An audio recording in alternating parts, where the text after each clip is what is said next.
கூட்டணி கட்சி தலைவர்களின் ஆதரவை பெற இந்த வாரம் தமிழ்நாட்டிற்கு சி.பி. ராதாகிருஷ்ணன் வருகிறார். குடியரசு துணைத் தலைவர் தேர்தலில் போட்டியிடும் சி.பி. ராதாகிருஷ்ணன் ஆதரவு திரட்டி தமிழ்நாட்டிற்கு வருகிறார்.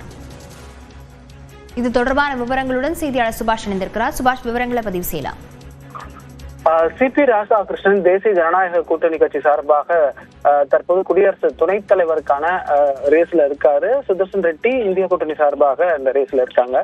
பெரும்பான்மையான வாக்குகள் சி.பி. ராதாகிருஷ்ணனுக்கு தற்போது உள்ள தேசிய ஜனநாயக கூட்டணி சார்பாக இருக்கிறது.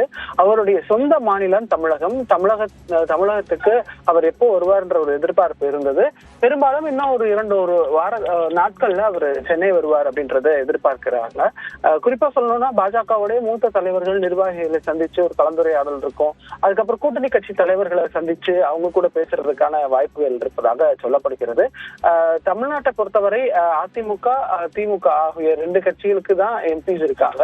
அவங்க கூட்டணியில் இருக்கக்கூடிய கட்சிகளுக்கு எம்பிஸ் இருக்காங்க. ஆகவே அதிமுகவுக்கு இருக்கக்கூடிய 5 எம்பிக்கள், அது ஓ பன்னீர்செல்வத்தை சார்ந்த தர்மரும் அண்மையில கூட சி.பி. ராதாகிருஷ்ணன் சந்திச்சு வாழ்த்து தெரிவிச்சிருந்தாரு டெல்லியில. ஆகவே அந்த வாக்கும் அவங்களுக்கான உறுதி செய்யப்பட்டது. இருந்தாலும் தன்னுடைய மாநிலத்துல பாஜகவில் தன் பயணம் செஞ்ச நிர்வாகிகளை சந்திச்சு பேச இருக்கிறதாக தகவல் இருக்கிறது. அவர் வரக்கூடிய தேதி விரைவில் அதிகாரப்பூர்வமாக அறிவிக்கப்பட இருக்கு.